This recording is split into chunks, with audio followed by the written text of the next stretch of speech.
With many years of paranormal investigating under our belt, there has been some amazing evidence collected from some amazing locations.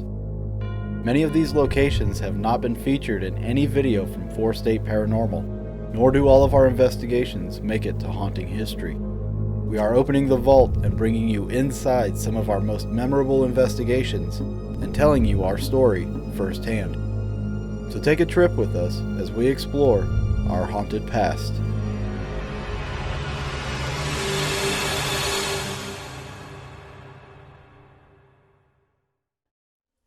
In 2008, myself, Mike, Gene, the members of POSWIM, the Paranormal Investigators of Southwest Missouri, we went to the Sallie House in Atchison, Kansas for the first time. After contacting Deborah and Tony Pickman, they put us in touch with the homeowner, who then let us into the house. So we made a 5-hour drive out there, and when we got there, it quickly became home of one of my most favorite EVPs we've ever caught. It was Gene, Mike, myself, and one other member, Tabby. And we had just got there. We were taking stuff inside the house. And Gene, he always wears a recorder around his neck.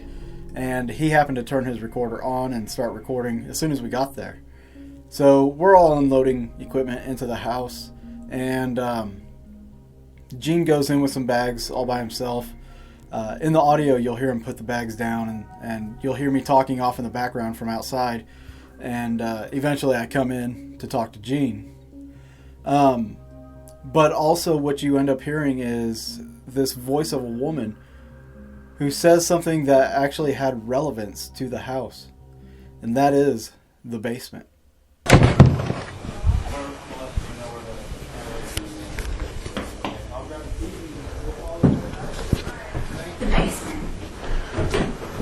Alright, Gene. Just give you a rundown on this. Where to put some cameras. Okay.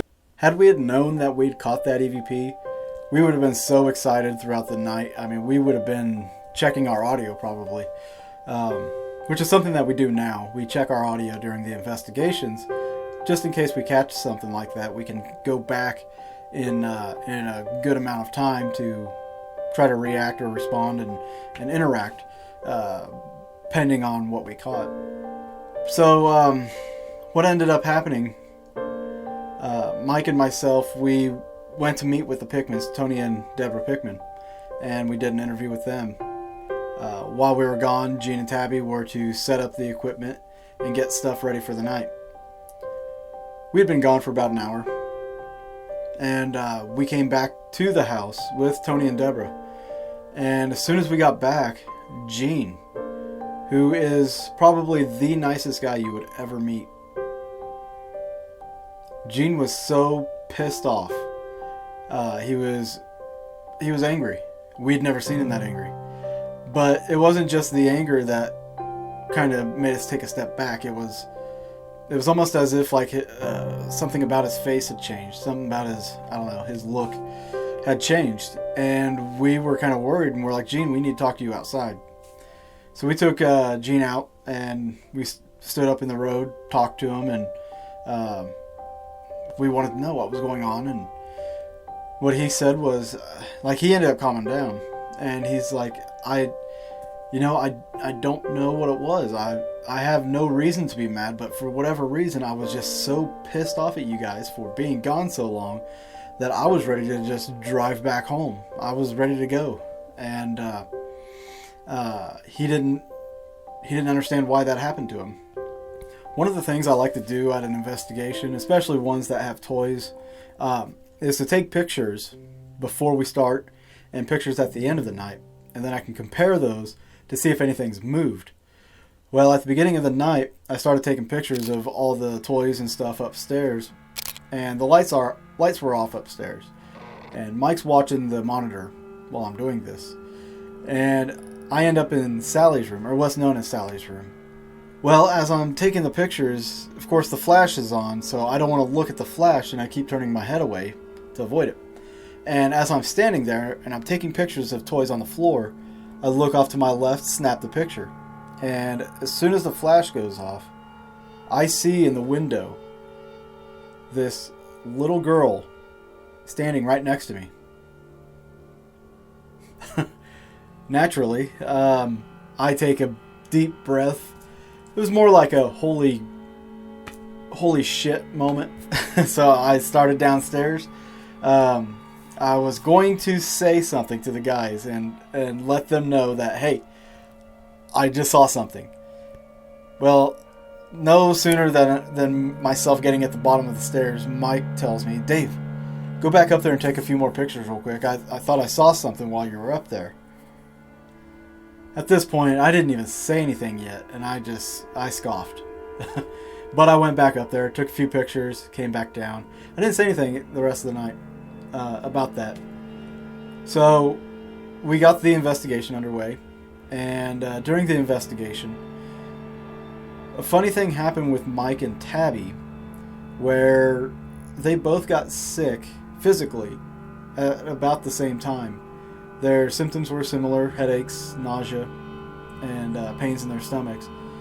But, with sickness, at that point, you don't know if it's the food you ate earlier or if there's something going around, something in the house like mold or whatever. But it was a pretty peculiar thing. There was another instance where Gene was in the kitchen and Mike went to go talk to Gene, and right behind Gene, Mike had seen this dark mass starting to form, and he just kind of grabs Gene by the shoulders and moves him over. Something that happened later that evening. I'm not going to go into a whole lot of detail on it, just because I don't want to drag anybody's name through the mud. But we caught something that was really disappointing to us.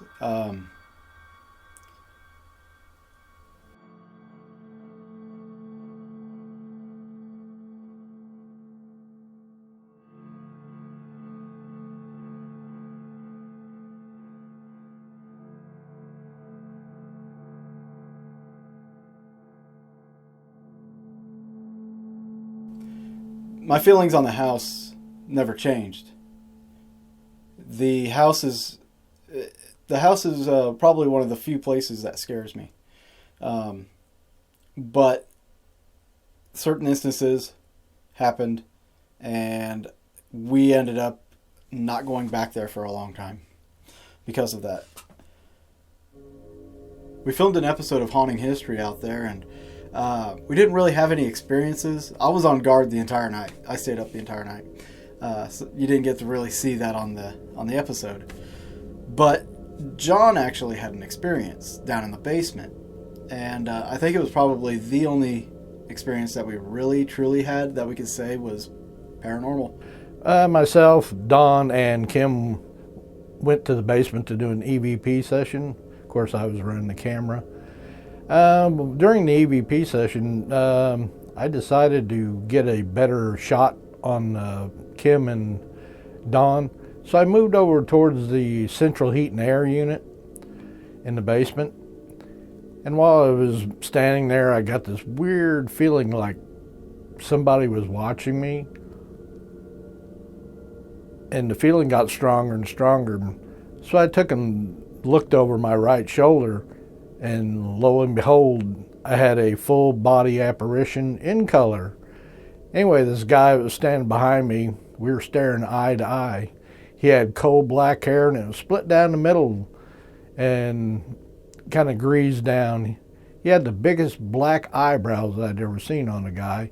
Looked like he had two porches over his eyes, but I could see his eyes. They were like, had a yellowish tint, and you could see the red veins in his eyes as I was staring. He also had a black mustache, big old handlebar mustache. And he was in color, just like looking at me and you.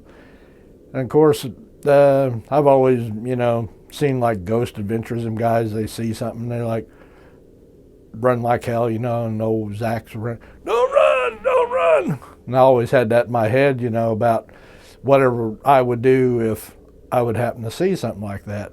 Well, being I saw it, I took, and my heart in my chest went basically up in my throat and was beating a mile a minute.